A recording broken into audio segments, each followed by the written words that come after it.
जी general Ghulam Mustafa. देखिए बात ये है, मुझे अपना पॉइंट पूरा करना है जी। अभी बीवी ने बात कर ली तो फिर मैं कोर्स करूं जी।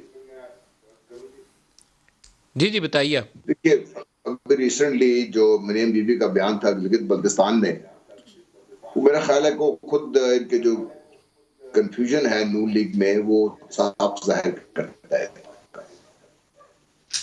नंबर एक। नंबर दो, इलेक्शन में इनको बताते होंगे भी डेफिनेटली, तो इनको कितने लोग गए हैं ये जीबी लोग में उन्होंने कहा इलेक्शन था कि कमीशन के मेरे पास। दाएं बाएं लोगों को पैगाम आ रहे हैं, मेरे से भी बात नहीं हुई है, मेरे दाएं बाएं लोगों को पैगाम आ रहे हैं, ये बात कही थी देखो उन्होंने। वो दाएं बाएं बातें करना बहुत आसान है, बातें तो मैं भी बहुत कर सकता हूँ। सबूत ले आना, उसको कंक्रीट लेके बात लेके जाना, वो बात होती है वहां पे।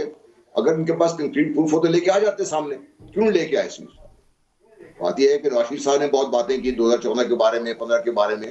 तो मुझे बताइए, उन्होंने जनरल जहीर का नाम भी लिया था उन्होंने, और जनरल जहीर को जब वो रिटायर हो रहे थे तो मेरा ख्याल है ये पहली दफा मैंने देखा था कि DISI को प्राइम मिनिस्टर बुला के खुद डाइन आउट कर रहे हैं उसमें, और जो जिस तरीके से उनके विदाई तरकीब हुई थी।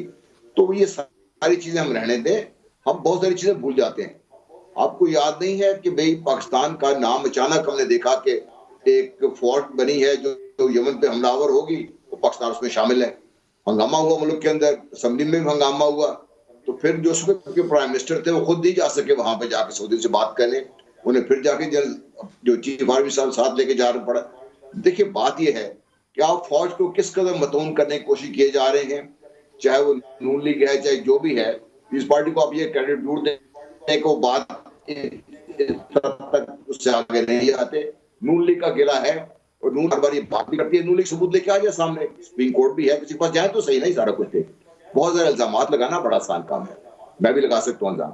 मैंने कोई ऐसी कोई लेकिन बात जनरल करने गुलाम की मुस्तफा, कभी लगा। यहाँ आपको ये नहीं लगता कि बहुत ही मुनासिब होगा कि बिला ज़रूरत फ़ौज का तस्करा ना हुकूमत करे, ना ही अपोजिशन उसको घसीटे, और फ़ौज भी अपनी प्रोफेशनल ड्यूटीज़ के ऊपर ही मरकूज रहे। प्रोफेशनल ड्यूटीज़ उसकी बहुत बड़ी हैं इस वक्त। हमारी ईस्टर्न बॉर्डर पे चैलेंज है, देखिए अफगानिस्तान वाली इस सिचुएशन है, वक्त पूरी फौज इस अब नहीं रीजन कर की क्या रही है, मैं बिल्कुल ही यही तो मैं कह रहा हूँ ऐसी जी। सूरत हाल है जिसका पता ही नहीं है आपको कि कल क्या होने वाला है।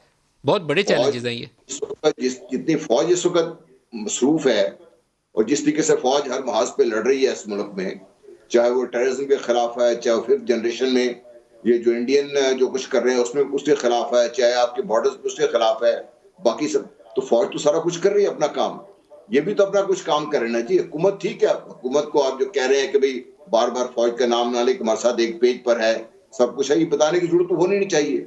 ये क्यों बता रहे हैं बार बार ये? और ये भी अगर आप इस चीज से डिस्कशन लेके आ रहे हैं कि फौज हमारे साथ नहीं थी या फौज हमारे साथ थी, ये भी इन्हें वही एक्सेप्ट कर रहे हैं कि हम भी फौज के साथ, अगर फौज हमारे साथ होती तो हम भी बहुत कुछ कर सकते थे। शहबाज शरीफ साहब ने यही बयान दिया कि जिस तरीके से फौज इस हुकूमत को सपोर्ट कर रही है, अगर हमें सपोर्ट करती हम भी कहीं ना कहीं पहुंच जाते। देखिए आप अपने मुल्क के मारूजी हालात को देख के उसके मुताबिक फैसले करते हैं, और जो लीडरशिप बड़ी होती है ना वो बड़े फैसले करती है। वो लीडरशिप अपने आप को इन चीजों में फंसा के अपना खुद अगर आप फंसा के बैठ जाती है तो नुकसान लीडरशिप का होता है, नुकसान उस पार्टी का होता है। मैं तो हैरान हूं इस बात पे कि भाई लेकिन लीडरशिप नून इस लीग वक्त जो दिखाएं कैसे जी? इस वक्त तो कोई इकट्ठे बैठेगा तो लीडरशिप होगी। शहबाज